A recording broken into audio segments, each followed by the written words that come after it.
Então, general, primeiro vai fazer uma declaração, vai fazer uma avaliação. O senhor me dá licença, vamos tirar uma cadeira, que estão muito grudados um no outro. Vai ficar horrível. E aí depois os senhores fazem as perguntas. Se for o caso, se ele quiser, a gente faz uma sessão de perguntas. Por favor. General. Bom, gente, boa noite aí a todos. Eu cheguei em Porto Alegre hoje às 18 horas, no momento que o avião tocou ao solo, sobre o acontecimento lá em Juiz de Fora com o deputado federal Jair Bolsonaro, nosso candidato a presidente. Primeira coisa, em qualquer situação dessa natureza, a gente procura esclarecer o que está acontecendo, né? Da forma como ocorreu. Então, a gente sabe que foi uma manifestação que ele estava participando, como ele tem feito em todos os lugares onde ele vai, é recebido por um grande número de pessoas, e alguém infiltrado naquela multidão foi lá e o feriu com uma certa gravidade. Né? Era uma arma branca, uma arma de porte grande, né? E que atingiu a região aí do intestino, né? E obrigou a que ele fosse submetido a uma primeira cirurgia. Atualmente ele está estável, está com a pressão equilibrada, e aí está sendo decidido, né, se ele vai ser transferido para o Rio de Janeiro ou para algum hospital lá de São Paulo, provavelmente aí o Albert Einstein. Então, essa é a situação dele.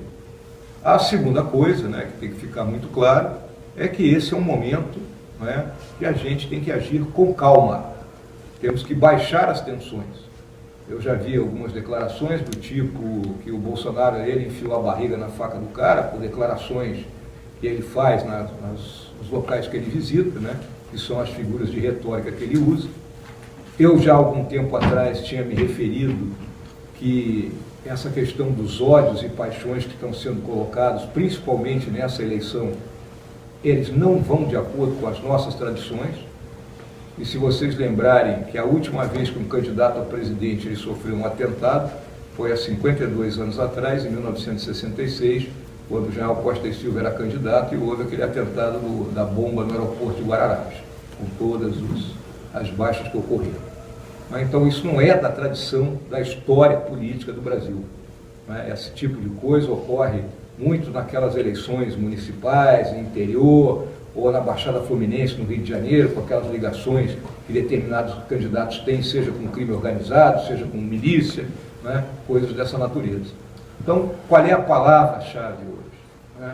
É calma, é cerrarmos uns com os outros, é entendermos que isso é um processo político, nada mais do que isso não é uma guerra civil, o Brasil não pode ser lançado em conflito de nenhuma natureza, e mantermos, então, esse equilíbrio ante essa situação que está sendo vivida.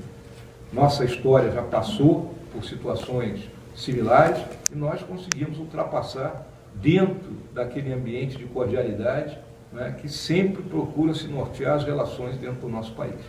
Então, a minha visão, a minha palavra, nesse momento, é calma para todo mundo.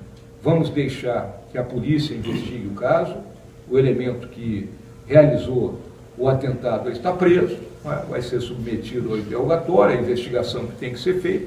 Se houverem ligações extras, ou se ele agiu única e exclusivamente movido pelo impulso dele, a investigação vai chegar a essa conclusão e, posteriormente, ele que seja submetido ao devido processo legal e condenado ou não à pena que tenha que cumprir. Eu acho que dessa forma é que a gente preserva o nosso bem maior, que é a estabilidade do país e, principalmente, o sistema democrático que nós tanto prezamos. Era isso que eu gostaria de declarar a todos.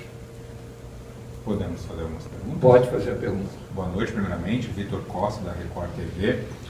O senhor acha que isso tem a ver com as declarações dele, do Bolsonaro, candidato, e que em algum momento isso pode fortalecê-lo na campanha?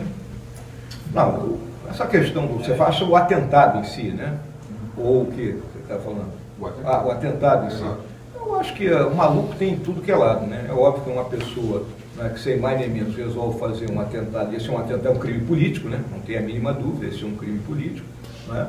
Eu acho que essa pessoa não está no seu equilíbrio. Então eu não quero tirar mais ilações com dados que eu desconheço. Quando eu tiver maiores dados, aí eu posso chegar e ser mais preciso. Hoje eu não tenho dados para dizer se isso é responsabilidade de A, de B ou de C. Tá? E, na minha visão, acho que o Bolsonaro sairá desse processo maior do que ele entrou. Tá? General Camila Faraco, do SBT. O candidato Bolsonaro, ele usava colete à prova de balas no momento do ataque? Não, estava sem colete. E era uma recomendação nossa que ele usasse colete. Mas o Bolsonaro, ele é impulsivo, né? Ele seguia as orientações dos policiais federais que o acompanham? Tem policiais federais, tem a equipe dele que é de segurança que já acompanha há algum tempo, o próprio general Heleno que está o tempo todo com ele, sempre recomenda isso aí, e sempre houve a preocupação nessa questão de multidão com a arma branca, que é o que a gente sabe que é o que ocorre nesse momento. General Matheus, da RBS TV, o senhor comentou aí a questão do ódio, né, de ser contra isso, né, mas muitos discursos o Bolsonaro acaba se elevando um pouco, né? De que forma vocês pensam em mudar um pouco a dinâmica do que é feito hoje para evitar que casos como esse aconteçam tanto na campanha ou depois casos também sejam eleitos? Os ódios, né, são colocados aí pelas mais diversas pessoas, inclusive pessoas esclarecidas. O Bolsonaro usa as figuras de retórica dele, que é a forma como ele sempre se expressou. Ele é o Bolsonaro. Não adianta que você vai ter o Bolsonaro paz e amor, né? Ele não vai ser a forma, porque ele vai estar se violentando. E a figura de retórica. Mas nesse aspecto que você está falando, né, Matheus, eu já vi agora aí uma famosa comentarista de televisão, que eu não vou citar o nome, né, dizendo que é bem feito pelas coisas que ele diz. Como é que uma pessoa, né, comenta um fato dessa natureza contra, né, alguém que está sofrendo e está com risco aí da própria vida? Né? Isso suscita os ódios. General, Alexandre Elmi, para a Folha de São Paulo, qual é o risco de vida que o candidato corre nesse momento, pelas informações que o senhor tem? Qualquer ferimento no abdômen, né, principalmente quando perfura o intestino, pode resultar numa infecção. Né? Esse é o risco. Esse é o risco? Esse é o risco. É uma informação médica? É informação médica. O senhor assume a campanha durante esse período que ele está internado? Provavelmente sim, né? Mas ainda temos que agora nos reorganizar. Né? Vamos lembrar o seguinte, a nossa campanha é feita no lombo da aviação comercial. Eu me retiro daqui de Porto Alegre amanhã num voo da Gol, né? Eu não tenho jatinho, não tenho nada, se tivesse eu ia embora agora, né? Mas não tenho essa disponibilidade.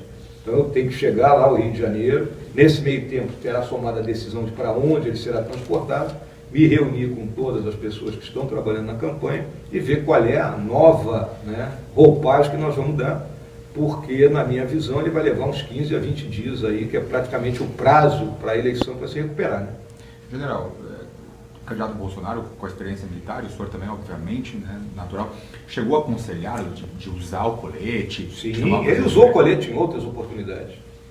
Tá? Ele estava com colete em outras oportunidades. Creio que naquela manifestação lá na Ceilândia, que foi ontem, né? Foi ontem a Ceilândia, né? Ele estava de colete. Mas não teve um preparo, talvez, foi pego de... Foi pego de surpresa, né? Normalmente quando acontece essas coisas, aí depois agora começa a pipocar nas redes sociais que já havia, né, um certo movimento por alguns grupos mais radicais, né, dizendo que iam lá para jogar pedra, para dar tiro, coisas dessa natureza. Né? Tá chegando aqui, óbvio que tudo isso tem que ser avaliado, que você sabe que você monta qualquer mensagem dessa natureza. Né? General, Anderson do Jornal Agora. O senhor falou muito em calma. A chapa vai adotar uma postura para garantir essa calma daqui para frente na campanha eleitoral?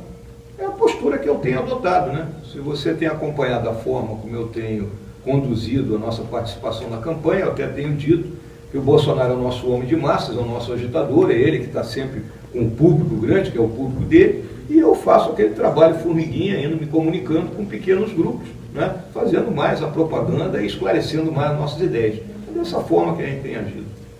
O senhor afirmou agora à tarde que a revista Cruzoé atribuiu o atentado ao PT e que disse que se querem usar a violência, os profissionais da violência somos nós. O que o senhor quis dizer com essa frase? Quando você ataca o Estado, né? Porque quando você faz um atentado de natureza política, você está atacando o Estado. Né? O Bolsonaro ali, ele encara, né, um candidato. Então ele está sob a proteção do Estado brasileiro nesse momento. Ele não era mais um mero parlamentar. Né? Visto aí o caso daquela moça que foi assassinada lá no Rio de Janeiro, que até hoje é uma comoção lá no Rio de Janeiro que não foi elucidado, né? A Marielle. Não é? Então é uma situação mais ou menos similar, vamos colocar assim. É um atentado ao Estado, é um crime político. Não é? Então a gente, quando ataca o Estado ele tem a primazia da violência, porque senão a sociedade se desorganiza. Mas o senhor acredita que foi um partido político ou teria sido uma pessoa... Não tenho dados para dizer. A gente sabe que o camarada em algum momento pertenceu a um partido político.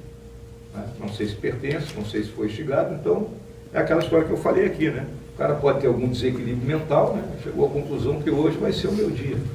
Vamos lembrar, o assassino do Lincoln, o John Wilkes Booth, foi movido pela sua própria livre-arbítrio, vamos colocar. Gente, acho que deu, né? General, mais alguma coisa? Tem mais alguma dúvida aí? Bem rapidinho, general. Vamos lá, tranquilo. Jogo rápido.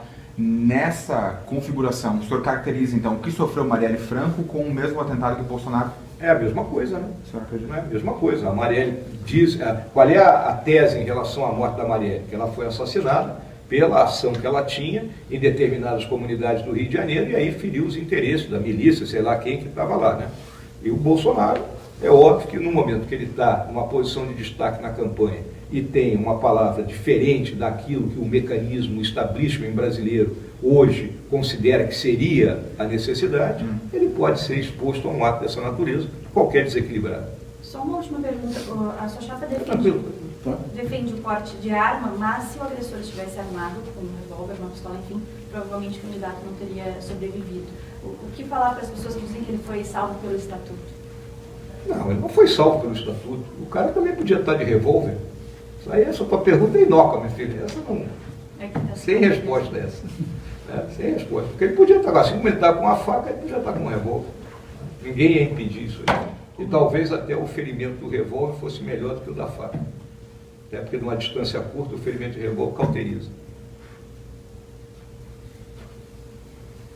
Então tá, obrigado. Feito? Obrigado, professor. Obrigada.